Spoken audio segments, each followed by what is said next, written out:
Welcome to Takeover, the most underrated sports debate show on YouTube. We know a lot of crazy things are going on in the world. My Saints lost.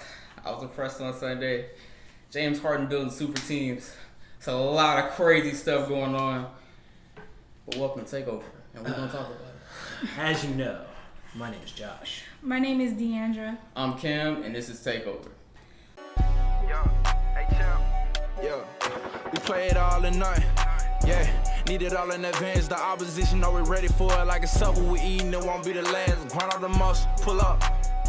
Parker right on the grass. We coming in, take over everything, run it up. Not that holding me back. 3 in the wood, rushing. I don't like Dutch, don't even matter, you know I'm a face. And when I roll a paper, I like to go double. Run up a check, flip a W, make it an M. I need a couple. So starting off with the NBA, James Harden is officially a part of the Brooklyn Nets. And KD and James Harden have been playing really well together. So with the return of Kyrie Irving, will these three stars be able to coexist? So I feel like when these guys came together, it's like it was like a real crazy conundrum, because I feel like back at the lunch table back in high school, I used to always ask my friends, who are the most unguardable players? I'm talking about not the best players, but players that you just don't want to see in a pickup basketball game. And it always went KD, James Harden, Kyrie. Now they're all on the same team, and I feel like they'll gel together because they'll have James Harden being in the playmaker role and having Kyrie in more of a scoring position like he's really supposed to be in. Because to me, Kyrie's not really a playmaker, although he can make those plays.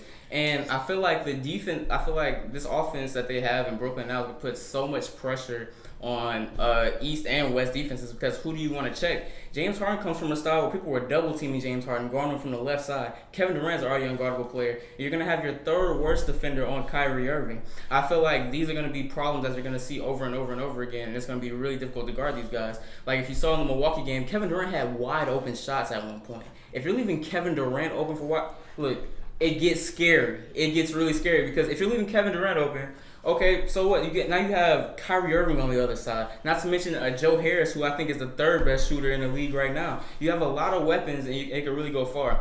But the thing that I see that's going to be problem prone with this team right now is they're not a real basketball team. Like, they're built extremely top heavy, but when you are built top heavy, you have a couple of lumps, you have a couple of holes. And I feel like this team is going to struggle on offensive rebounding, defensive rebounding, period, defense, and they really don't have any depth. You look at the big super teams that have always made the successful super teams. You got Golden State, you got Miami, you got Chicago, and you got Boston, and they had those glue guys like Iggy, Draymond, JaVale McGee. You might not have a lot of respect for JaVale McGee, but he was the glue guy over there in Golden State. You got Miami with Ray Allen, you had Mike Miller, you had Chris Anderson. Chicago, you had Ron Harper, Tony Kukoc, Robert Parrish. And then you got Boston, you look at Rondo Perkins and your Tony Allens. These are guys that keep the team together, make the team whole, things that the stars don't have that they'll be able to do. And you look at these Brooklyn teams, outside of Joe Harris, they have Bruce Brown, Tyler Johnson, and Landry Shamet, and an aging DeAndre Johnson. Will that be able to hold in the East where guys are bigger? And I haven't seen much from Landry Shamet or Tyler Johnson to say if they really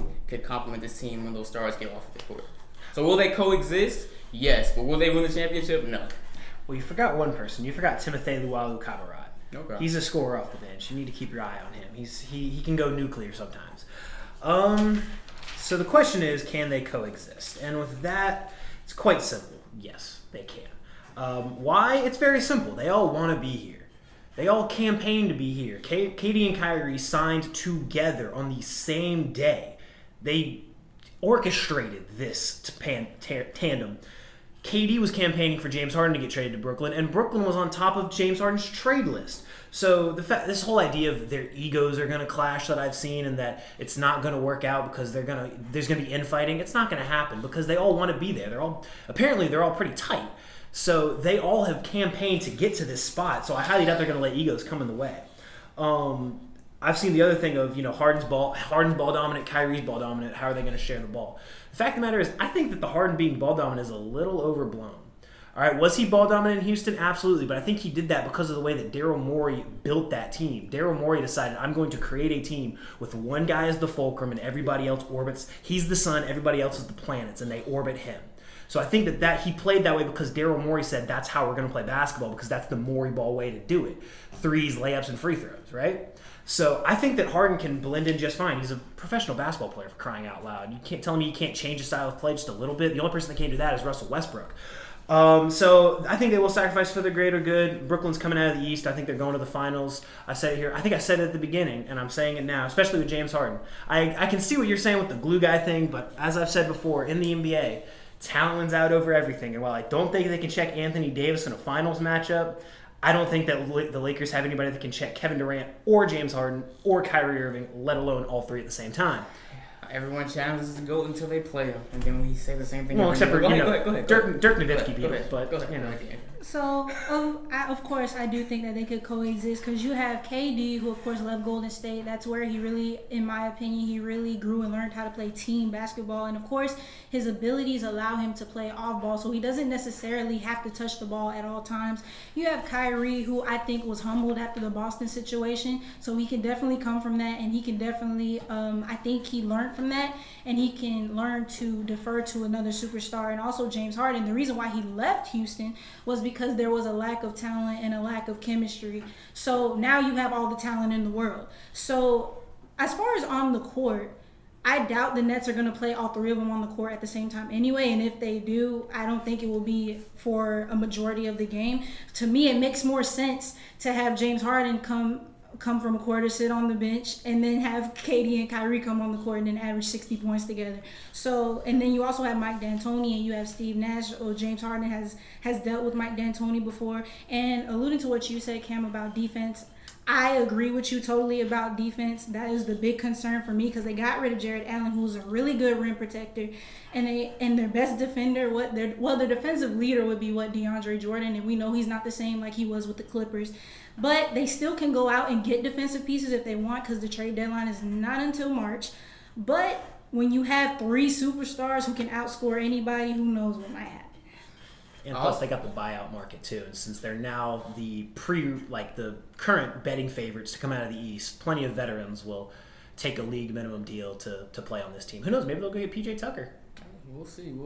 I definitely think it'll be the other way around. Like you said, it'll be Kyrie and KD. I think they're gonna put James and KD on the court at the same time. Because Kyrie, put him with the bench because he's so. If Kyrie gets it going, I don't think anyone's stopping. He's such a quick strike. Yeah, I feel that. About 5 seconds to the shot clock, Kyrie took a shot or has dribbled 20 times. So. Moving on to the NFL, the New Orleans Saints lost again. Is that the topic? In the playoffs. Is that the topic? It leads into talking. Let me talk. Right, I try not to interrupt you. Okay. The New Orleans Saints lost again, as I predicted they would, because they always seem to lose around this time of year. So now we are down to 4. 4 remain in the NFL playoffs. Ladies and gentlemen, Super Bowl picks. Bring them. Alrighty, so as far as the coming out of the AFC, assuming that Patrick Mahomes passes protocol, I am going with the Chiefs. I feel like we've talked about this so many times about how many weapons they have and, of course, the mind of Andy Reid. But I do believe the Bills are a team that can catch Kansas City lacking because I believe they're hungry just like Kansas City was hungry last season for a Super Bowl. I believe this team is hungry as well. You have Josh Allen, who is trying to get his first Super Bowl, and then you have Stephon Diggs, who came from Minnesota.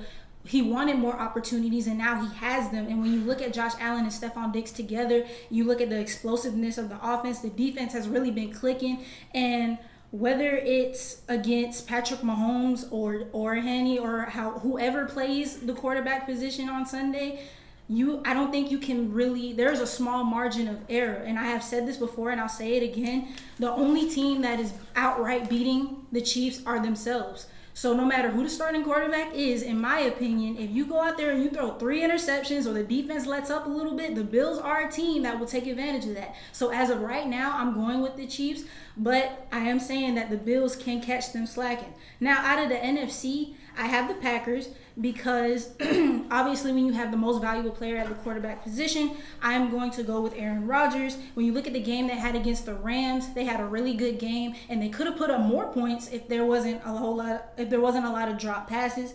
But I look at the Bucs and how they played against the Saints in this past game, and of course they lost to the first time, but then they came back and won.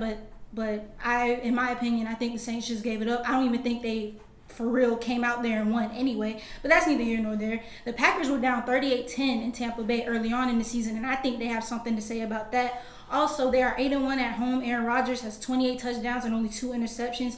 And some may say the Bucs have a better defense, or they're better against the rush, or they're better at having takeaways. But the Packers can also beat you at passing the ball, and the Packers defense don't give a lot of yards. And also, you have Robert Tonyan and Alan Lazard and Devontae Adams as well, who have been playing really well, especially in their game against the Rams.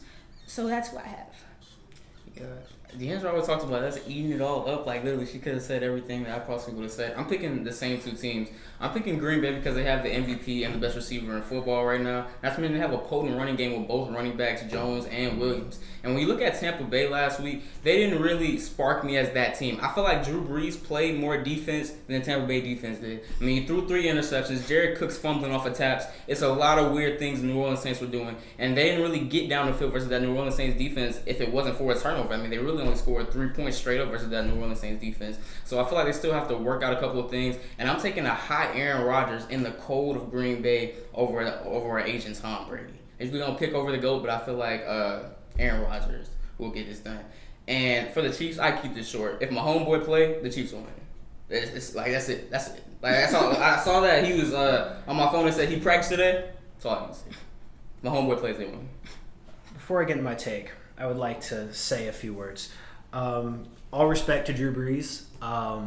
I have watched him play against my team for the past, 10, 11, 12 years. And it really sucks to see him go out like that because the amount of times that I watched him just absolutely surgically pick apart any defense, not just a defense wearing red and black. So it's going to suck to watch an NFL without him in there, although it's nice because now the Saints are down here with the rest of us that are struggling to find a QB and, find wins. Got one.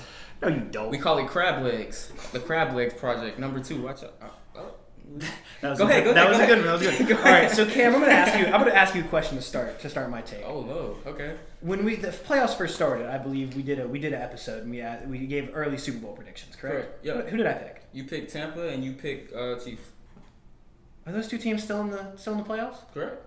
I think I'm going to have to stick with my original picks. Okay. I don't see any reason why I would change. First of all, you said it perfectly. If my homeboy plays, the game is over. Patrick Mahomes is the single greatest quarterback in the NFL right now. He has the best play caller in the NFL right now. He doesn't even need the best play caller to be the best quarterback. He is fantastic outside, both in and out of structure. You cannot stop Mahomes. Tyreek Hill is you talked about in the NBA, not necessarily best, but unguardable. Yeah. Tyreek Hill is unguardable. Nobody can be that fast with that kind of change of direction, and you can say, Jair Alexander's going to guard him. No disrespect to Jair Alexander. He's a top 5 corner in the NFL right now, but he can't guard that. There's no way. So Kansas City's taking it in the AFC, especially if Mahomes plays. For the NFC, I agree with you. The Bucs didn't look great, but I gotta stick with Terrific Tom.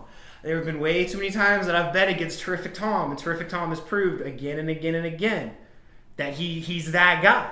Did they do great against the New Orleans defense? No, but the New Orleans defense is a very good unit. The Green Bay defense is not that good.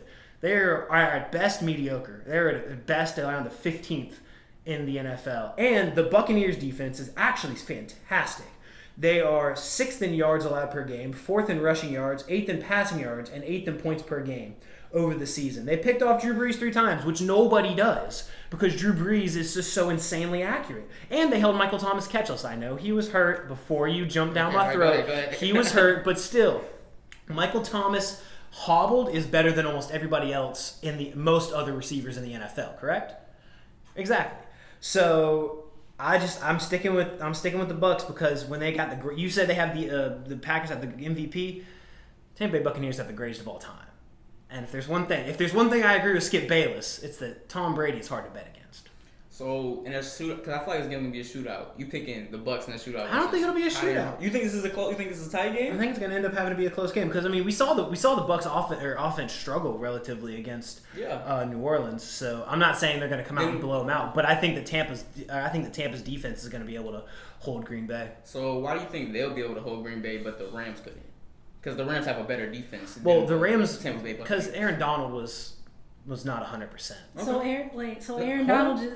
Okay, go ahead. So the Rams have two great name talents, but I think the Bucs are a little bit stronger as a whole on the defensive front. Really? Because you have Ndamukong Suh, Okay. Shaquille Barrett, Uh-huh. and there was another guy. So I got Leonard Floyd and Aaron Donald on one side compared to Hold those on. two. But okay, Hold go on. ahead. There's another guy. Vita Vea is there, but I think he's hurt. Okay. There was somebody else, but it doesn't matter. And I think at the linebacker you have Devin White, which the They're Rams do better not linebacker. have. They're better The Rams at do not linebacker. have. They're better And at linebacker. I think at DB, I think they're deeper. Because the Rams have Jalen Ramsey, but the Bucs have Antoine Winfield, and they have Carlton Davis, and they have Sean Murphy bunting. Yeah. I just think if the best corner in the league couldn't check Devontae Adams, I don't think anyone can.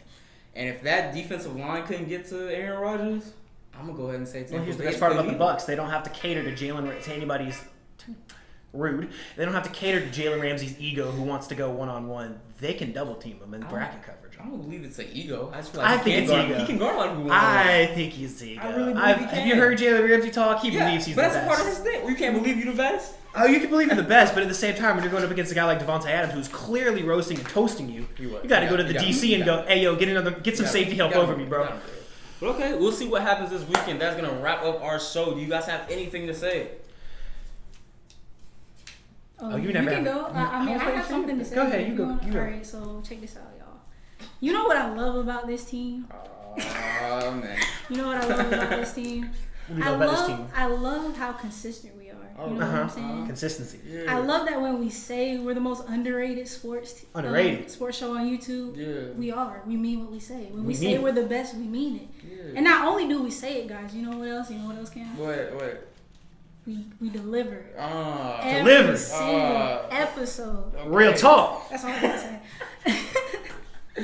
Go ahead, Josh. You have anything to say? I said it. Shout out Drew Brees. I mean, I don't really care about Phillip Rivers personally. I've never really watched him. I've never really watched him play. He's a great guy, but I've never really watched him play.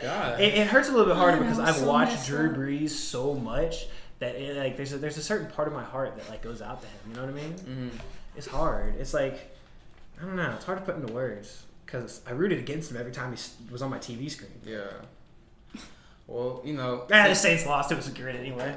It's all right, Saints fans. Just look at the bigger picture. We'll be better than the Falcons next year with Jameis Winston or Taysom Hill.